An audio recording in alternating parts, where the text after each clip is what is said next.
Última questão, questão 134 do Enem 2021, na nossa análise aí das questões do Enem 2021, tá bom? Então vamos lá, a questão de ondulatória é bastante interessante.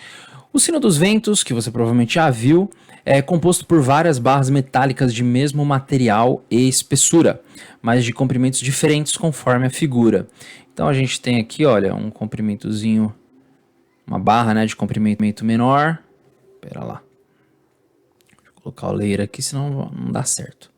Uma barra de comprimento menor e a gente tem uma barra de comprimento maior sendo representada aqui, tá?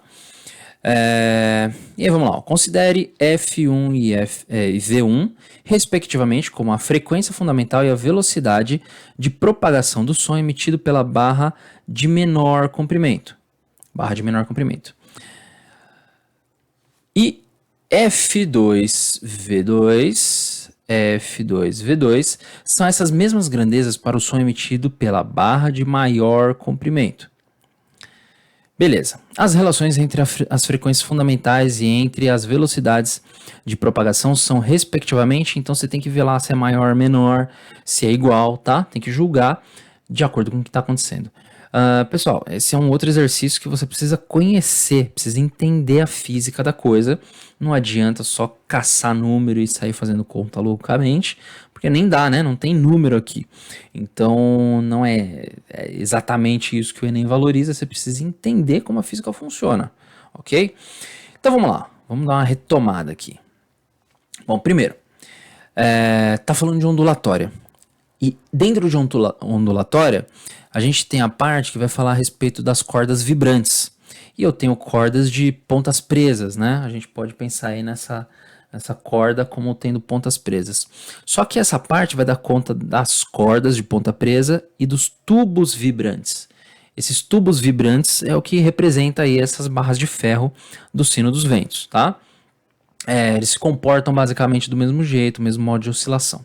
Então, a gente tem aqui, ó, o tracejado aqui, o pontilhado preto, está indicando o ponto de descanso, e aí você tem essa corda vibrando, esse tubo vibrando para cima e para baixo, tá? Bom, qual é o comprimento que está vibrando aí? Se a gente desenhar um comprimento de onda completo, eu vou ter alguma coisa parecida com isso, ó. Comprimento de onda completo. Agora, o que está mostrando ali naquele desenho dessa onda que está sendo representada aí na corda?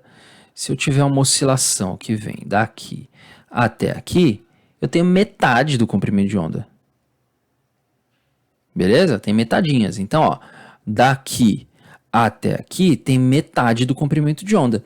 É o que está dizendo essa expressão aqui, olha. A expressão está me informando que o comprimento da corda ou o comprimento do meu tubo, quando a gente está na frequência fundamental, ele é minimamente metade do valor do comprimento de onda, tá? Do comprimento de onda que pode ser emitido ali por aquela corda. Então esse é o módulo de oscilação fundamental ou frequência fundamental. Beleza, o que influencia na velocidade de propagação de uma onda em um determinado meio, né? Porque a velocidade também é uma coisa que a gente vai precisar analisar. Então, a velocidade ela vai ser determinada, tá? Resultado da raiz da força de tensão dividido pela densidade linear do material. E a densidade linear é a massa dividido pelo comprimento. Bom, quando eu comparo o tubo maior e o tubo menor, a densidade linear não vai mudar, tá? Por que ela não vai mudar? Porque se eu tirar comprimento do tubo, eu estou tirando matéria. Se eu estou tirando matéria, eu estou tirando massa. Então, se eu reduzir o comprimento, eu reduzo também a massa. Então, ó, reduzo o comprimento, eu reduzo a massa. Esses dois aqui, quando você tem uma divisão do mesmo lado do igual, você tem grandezas que são diretamente proporcionais. Ou seja, diminui uma, diminui a outra. Quando isso acontece, o resultado, né, é constante. Então, o meu μL, a minha densidade linear desses tubos aqui, vai ser constante. Então, tanto para o tubo maior quanto para o menor, você vai ter o mesmo valor de densidade linear. A tração também é a mesma, porque qual é a força que está agindo aqui nesses tubos? A força que está agindo é a força peso e a força de tração da parte de cima, tá? Ah, mas mudou a força-peso, mudou a força-peso, mudou a força de tração também, tá tudo tranquilo, fica tudo igual, tá? Então a velocidade de propagação vai ser basicamente a mesma, levando em consideração isso aqui, tá? Bom, beleza, mas o que vai mudar então? O que pode mudar é o meu L, tá? Ó, o L aqui, que é o comprimento de onda da minha corda, no caso do tubo vibrante, vai mudar quando eu comparo o tubo maior e o tubo menor, né? Se o L muda, qual é a única coisa que pode mudar do outro lado? É o lambda, tá?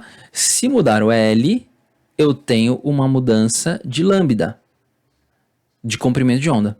Então, se eu tiver um L maior, eu vou ter um comprimento de onda maior que pode se propagar ou que tem um menor, que tem um modo de oscilação fundamental ali naquele tubo. Se eu tenho um tubo menor, eu tenho menor comprimento de onda, um menor lambda, que tem modo de oscilação fundamental naquele carinha ali, naquele comprimento do tubo, né? Bom, beleza. Agora, olha aqui a equação fundamental da ondulatória.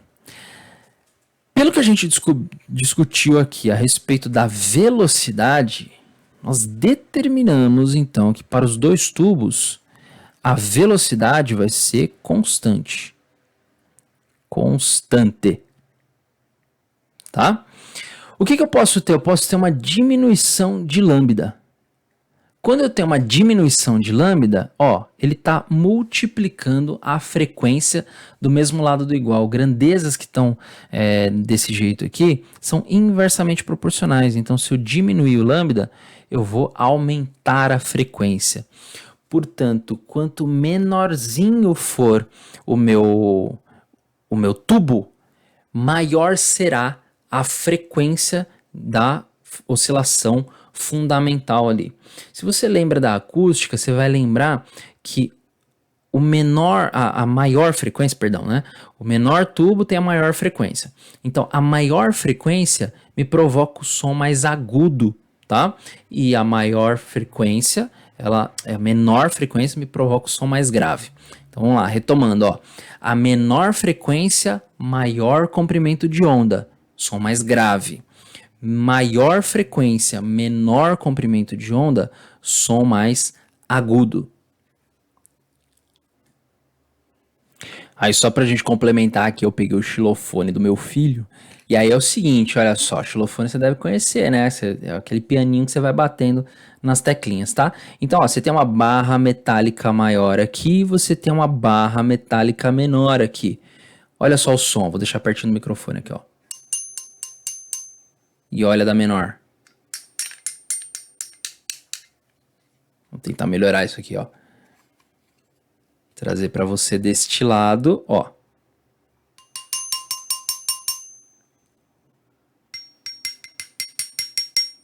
Portanto, menor L, menor comprimento do tubo, vai me dar um menor comprimento de onda. Menor comprimento de onda, maior frequência, mais agudo.